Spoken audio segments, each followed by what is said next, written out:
Hey guys, Edre here. Today I'm going to be doing a new album review, and I'm going to be reviewing the brand new Ariana Grande album, Positions. Now, like I do with all my reviews, I'm going to start with a bit of background here. Ariana Grande is one of those artists that I've had mixed feelings on throughout most of her career. On one side, on the positive side, I do think she is a talented singer.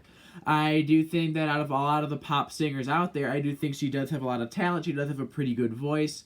I'm not going to take that away from her. On the flip side, just like how a guy like Justin Bieber is too, I feel like a lot of the music she sings just is far from being great or impactful. And unfortunately, that leaves me with mixed feelings because I know she's talented, but the actual stuff she gets left with singing, oftentimes I find is far from great. And that is a common trend I find with not only her, but the likes of Justin Bieber and a lot of other singers out there who I think have a good voice, but just never really utilize it in the proper songs. And so going into this album, I had mixed feelings. I had mixed expectations, I should say.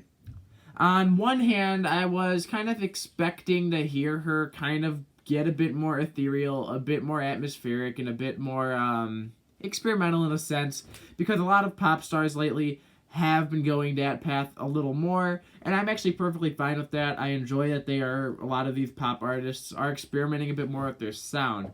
And Ariana Grande's Thank You Next album, which I believe came out, I think, last year. Once again, I wasn't crazy about it, but I definitely thought that it was a step in the right direction. I kind of liked how it had a bit more of an atmospheric vibe to it. So at the end of the day, I was going into this album with mixed expectations. Now, what did I end up getting? Before I get into the track list here, I'm going to talk a bit about the overall sound of the album before I really dive deep into each and every song. Well, she's a world-famous pop star, and what you end up getting is sort of a world-famous pop sound, which is kind of what I expected. It has a really kind of interesting blend of R&B, which is all standard for what we expect from Ariana Grande at this point. However, one of the things that really did stick out to me from the start was that a lot of the tracks on here sort of have vintage Hollywood aesthetic.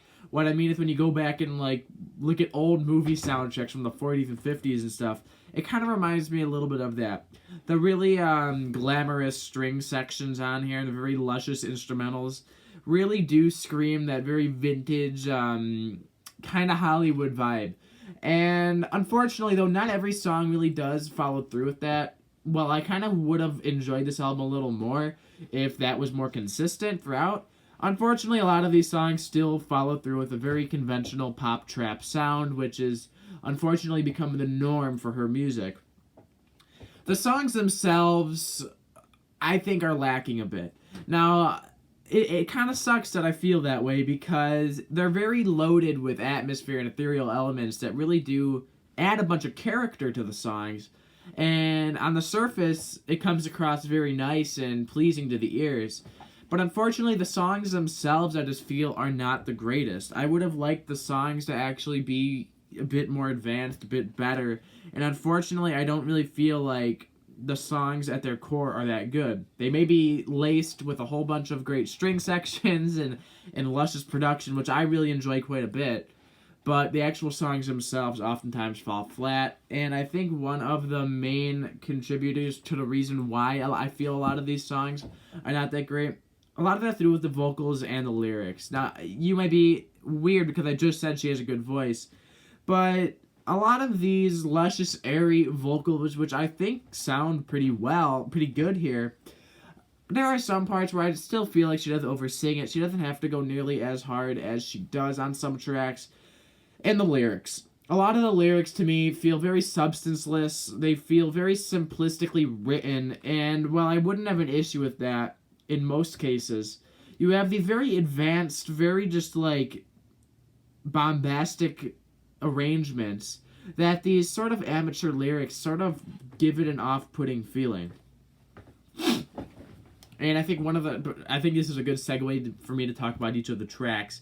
You know, this album is filled with a bunch of atmospheric filler songs that I just feel don't really add much. Like the song 630, for example, is a song that I think has weak lyrics, but a really beautiful instrumental, but at the end of the day, the core of the song is far from being great. Now I'm going to go a bit deeper into some of the tracks here, some of the standouts that I liked, some of the ones that I thought were just and some of the ones I didn't like. You know, this album opens up with Shut Up, which might be the song that really goes the heaviest onto this, like I said, vintage Hollywood aesthetic. With some odd throwback string instrumentals, it's almost entirely string. And unfortunately, though, I feel like the vocals are a bit oversung, despite them being technically very good. This is a song that doesn't really go anywhere. It's a song that I got a little excited for because I heard the instrumental. I heard the very, the grandiose string arrangement that I was like, okay, this is promising, but the actual song itself never led anywhere. And then we get hit with the song 34 plus 35, which clearly is a reference to the LOL 69 number. What an original number. It's a generic pop trap, definitely a generic pop trap instrumental here with some lyrics about sex. It's just your average pop song. Literally, I was really hoping that a song that seemed to be kind of poking fun would have had a bit more energy to it, but it feels as lifeless as a lot of the other stuff here. The song Motive is another one that sort of stuck out to me for both good and bad reasons. It's a lo-fi track, definitely a bit more lo-fi, a bit more dance-oriented than some of the other tracks on here, and oh my god, do I look bright. I will say this, Doja Cat is the saving grace on this song. I think Doja Cat's feature came across very well. I think Doja Cat's a pretty promising artist with some pretty good music that she's put out. So it was kind of nice to hear Doja Cat, but unfortunately Ariana Grande was the worst part about this entire song. I think Doja Cat in many ways saved the day, and I'm not sure if that's necessarily a positive when this is an Ariana Grande album, not a Doja Cat album. Now, one of the songs that I would say is a highlight for me that I actually do think is one of the better songs on here is Off the Table. It has one of the better atmospheres and compositions on this entire project here. I kind of like the minimalist arrangement with the sort of tapping, sort of clicking noise in place of a snare. Kind of gives me vintage drum machine sounds as well. And I will say The Weeknd does provide it with a pretty solid feature. And for the most part, everything comes together quite good here. However, once again, I feel like the actual core of the song itself is a bit lacking. It's far from being the greatest pop song I've heard all year. But in terms of arrangements and composition, this is definitely one of the highlights on the album. And going off another track with a feature, Safety Net is one that I was really kind of looking forward to because I recently reviewed the new Ty Dolla $ign album. And for those who saw that, you guys know that I actually did quite enjoy that album quite a bit. I gave it an 8 out of 10. I think it's one of Ty Dolla $ign's best projects, and I think it's one of my favorite, hip-hop projects I've heard this year. So hearing that he was featured on it, I got a bit excited, and on the good side, he was the strongest part of the song, but unfortunately, without him, the song's quite average. And I feel like, he was the saving grace, just like the previous track I mentioned. I'm not sure if that's necessarily a good thing, since this is a Ariana Grande album, not a Ty Dolla $ign album. A lot of this album, though, is loaded with filler, and even the title track is a very average pop trap song with little to much character that really makes it stand out amongst a crowd. It does have some acoustic elements intertwined with the beat, which I thought was a nice little interesting addition. I'm always a sucker for when pop artists and rappers throw some acoustic elements in there. And while a song like My Hair does have that funky R&B rhythm, one of the stronger tracks on here, I was left overall feeling that most of the tracks here were far from being phenomenal. Many of the tracks here just feel like your average song that you expect. And, she did a good job executing a really solid atmosphere that definitely sucked me in with some pretty good compositions, and I do like the string elements. Unfortunately, a lot of the songs here still just follow through with a very standard conventional pop trap sound with oversung vocals and weak actual songs themselves. You could have the greatest atmosphere, but if the song itself kind of sucks, then unfortunately, it brings this album down. So at the end of the day, how was I left feeling? I felt like this is an album that had much more promise than actually was delivered here. I actually was looking forward to a bit more of the Hollywood, more string-oriented, classic aesthetic of the album.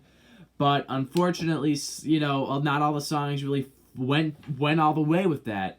And the songs that did are the good ones on this album, and the ones that are just your standard conventional songs kind of drag this album down quite a bit. So at the end of the day, I was left feeling somewhere in the middle, you know. It's far from being the worst, you know, pop album I've heard this year, but it's just kind of, it's disappointing because I know that she does have a lot of potential. She's a good singer, and for the most part, her music's far from being horrendous. So I was really hoping for a bit more coming out of this project that I unfortunately didn't get. So at the end of the day, Positions by Ariana Grande, I have settled on giving a light 6 out of 10. Now, for those who don't know my reviews, anything above a 5 is good, anything below a 5 is bad. So, you know, a 6 out of 10 is above average.